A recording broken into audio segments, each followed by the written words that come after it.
All right, this is a scary question. A question I heard recently, and it's something we all need to consider, especially if you're in sports media. The question was this: is radio dead? Let's discuss.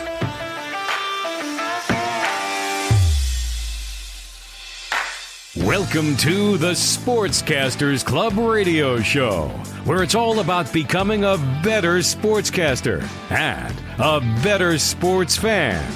And now, your host, a man who began his sports broadcasting career way back in 1993, Rick Schultz. All right, another episode of the Sportscasters Club online radio show. I am Rick Schultz. Thanks for joining us today. Another scintillating, exciting, thrilling episode of the Sportscasters Club online radio show. Today I want to talk about a question that came up at the Barrett Sports Media Summit recently in New York City. And the question was this: is radio dead? Think about it. Our world is changing. Technology is booming and advancing and evolving. Is radio dead? That was the question, and it makes you think. It makes you think, and maybe it makes you shudder. Maybe you get scared. If you're like me, you grew up listening to radio, particularly AM radio.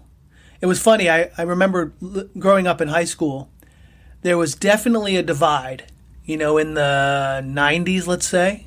That's when it was, the early 90s. There was a divide because I listened to talk radio. Predominantly at the time, WFAN, Mike and the Mad Dog. That was afternoon, daily appointment listening. Every day, appointment listening, Mike and the Mad Dog. No question about it.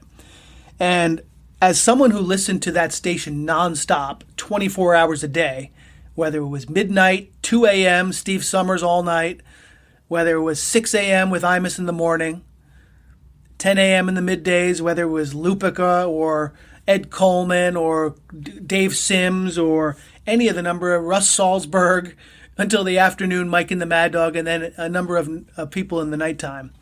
I listened to WFAN nonstop. And there was a pretty distinct split. All of my friends who were sports fans, they did the same thing. They did the exact same thing. They listened to WFAN nonstop, just like I did. Maybe not as much. I was a little extreme. I was the one laying in bed listening at 12, 1, 2 in the morning after I came home on a Saturday night from a high school party. That's what I was doing. Maybe played some Nerf hoops in the room while I listened to Steve Summers break down the Knicks-Pacers game. That was me on a Saturday night in high school, typically. But then there was another bunch of friends who thought I was nuts listening to AM radio. They wanted to listen to the pop hits. They wanted to listen to the latest hip-hop station, the latest, popular music that was out there. That's what the MTV at the time, BET, that's what they wanted to listen to. Meanwhile, me, I was listening to talk radio. Sports, eventually I expanded tremendously into news and went many years listening to news talk radio more than sports. And now it's a little bit of a combination of the both. But the point of the matter is there was a split. Some of my friends thought I was a geek or a nerd for listening to AM radio. AM radio? But you have to remember, this was the time when it was just starting to explode because of, I guess you could say, 4 different people, especially in New York. If you want to talk about Howard Stern, Don Imus, Rush Limbaugh, and Mike and the Mad Dog. Those 4 really exploded at the same time, and I think they all helped each other. They all benefited each other. You could say that Rush was the king and that he really led the revitalization of the AM dial. Well, Don Imus had a lot to do with it too, and so did Howard Stern, and so did Mike and the Mad Dog. All in their own way, they saved the AM dial. And at the time, if you were a high school student listening to AM radio, you were kind of unique, I guess. I guess you were kind of unique. I mean, my buddies and I, we would show up on Monday morning and we'd be talking about what the sports reporters discussed on Sunday morning on ESPN, or what Steve Summers said the night before during the weekend overnights, or Jody McDonald if it was a weekend. I think Steve Summers was during the week. But that's the kind of stuff that we consumed. But now the question is, as we're in an age 30 years later, is radio dead? And that's the question, because it's not the same. Millennials, Gen Z, they're not turning on the radio to listen to AM radio. They're just not. The 50-year-olds, 60-year-olds, they still are. They're anchored to that. That's what they know. That's what they like. But people in the middle like myself, I listen to AM radio in the car, but more and more, and I'd say the majority of what I listen to is not AM radio. It's either streaming or it's on demand. So I can listen to something streaming on Sirius or on a different platform or directly from whoever's producing the content. And then podcasts have just exploded. I mean, you're here at the Sportscasters Club online radio show. Obviously, this is a nationally, worldwide known entity, a program that gets millions of listeners every day, similar to Joe Rogan and the like. So thank you for being here. But the way we consume content is different. So at the Barrett Sports Media Summit, there was a lot of discussion about this. Do we change what we do because of the evolution of the technology?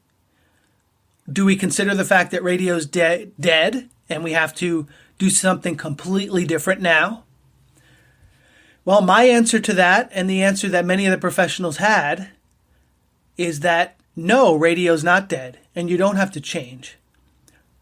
Because radio now, and this is my opinion and the one that many of the people on the panels shared, is that radio just looks different now. It's just transmitted differently. It's still the same content. It's just that the distribution has evolved. So you may listen to it on your phone, you may listen to it on your computer, your earbuds, many different ways, but it's still radio. It's just that it comes through the phone instead of turning a knob on your kitchen counter on this little box standing there. Remember those things? My kids get a kick when I tell them about the little pink boombox my sister had. You'd open it up, play the tape. When I talk to them about recording songs off the radio onto a cassette tape, it blows their mind. And then when I talk about the dual cassette player, when you can dub from one to the other and make mixtapes and make all that fun stuff, it kind of loses them at that point. They have a hard time following at that point. They just don't understand because their mind has never had to do any of that. They just click a few buttons on their little phone and they can listen to whatever they want. They can play their Amazon Music or their Spotify or whatever, Pandora or whatever it is that they want to use to listen to things, Apple Music, and they can just listen to it wherever they are. They can zap it right to the car and it comes through the speakers, or they can plug it in if they want, like they do in my truck, and we can listen to whatever they want. They can play DJ. All the way to school, all the way to dance, they get to play DJ. But it's different. It's just different than it used to be, but it's still radio. So the point is, the content is the king. The distribution is what bridges that gap between you and your audience, you and your listener. So I just think there's a lot more work to do than there used to be. It used to be you'd focus inside that studio, inside that station. For example, when I interned at WFAN, it was in Astoria, Queens, in the basement. It was like a little maze you had to go through to get down there. You felt like you were in the little dungeon, and everything focused there. And you, right there was everything you needed to put the program together. You had the host, the anchors, the update people, the production crew, the board ops, everything, producers, writers, sales team. It was all right there in that little dungeon, that little basement. Now you have that. You have a studio, but then you have so many more tentacles reaching out and stringing out that's where the real work is. And that's where the work has expanded, because now you need dedicated people that are promoting it on social media and dedicated people that are putting the clips on podcasts and maybe cutting their own separate podcasts that are distinct and different from what went on the regular terrestrial radio. Maybe it's the same, maybe it's different. But you need a whole team, a whole management group that is disseminating the information so many different ways. Social media. And in social media, TikTok is different than LinkedIn, and is different than Facebook, and is different than Instagram, and is different than Twitch, and on and on and on and on and on. And you need experts that can get your material out on those places, and out on YouTube, and out on all these different places in their own native language that fits on that platform. And that's where the real work is now. It's not just in that little dungeon basement in Astoria, Queens. Now it's all out there. The content is still the king. That part doesn't change. The dissemination is what changes. And so that was really a big topic of discussion at the Barrett Sports Media Summit.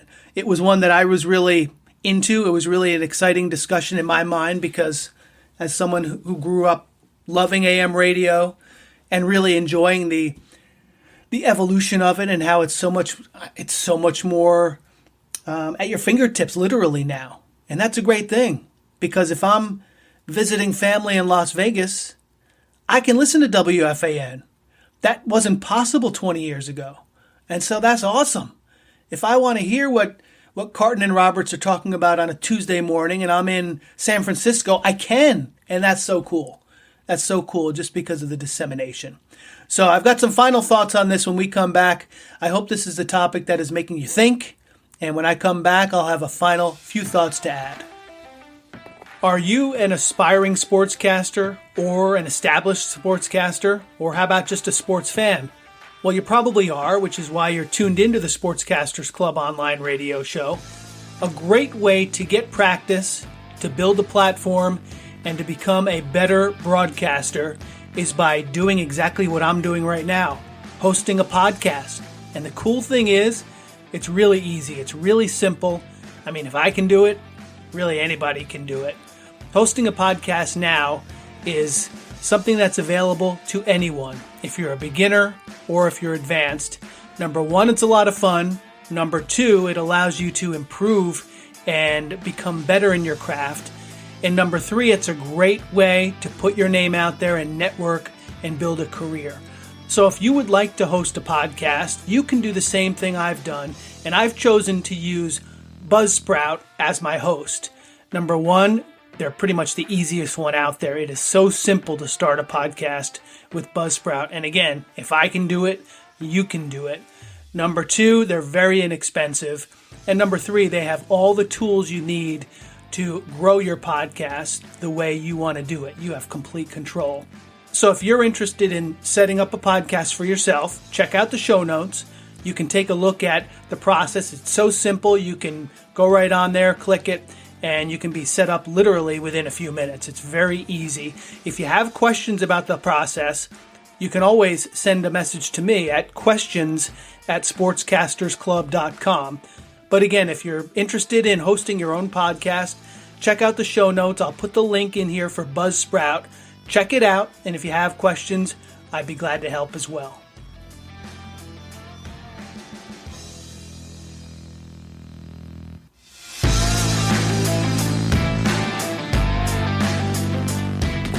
All right, so before we wrap this one up, just want to remind you for all kinds of material for obviously the radio program, you can check out sportscastersclub.com.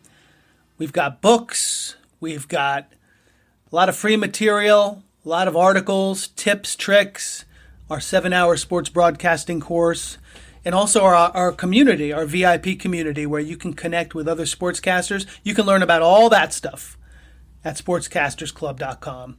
So thanks for joining us today. I hope you enjoyed this. Hope you also caught the episode we talked last time about the big key that we learned at the Barrett Sports Media Summit. If you didn't hear that, the big secret that they unveiled, check out the previous episode because Barrett Sports Media did unveil they unmasked it. They unmasked the big secret of building a successful career, and I spent a whole episode talking about it last time. So go check that out. Again, sportscastersclub.com, and you can subscribe, obviously, to the podcast wherever you subscribe to podcasts. So glad to have you here today. I am Rick Schultz, and until next time, so long. Thanks for listening to the Sportscasters Club radio show at sportscastersclub.com. Don't forget to subscribe so you will never miss an episode. And thanks for liking, sharing, posting reviews, and spreading the word.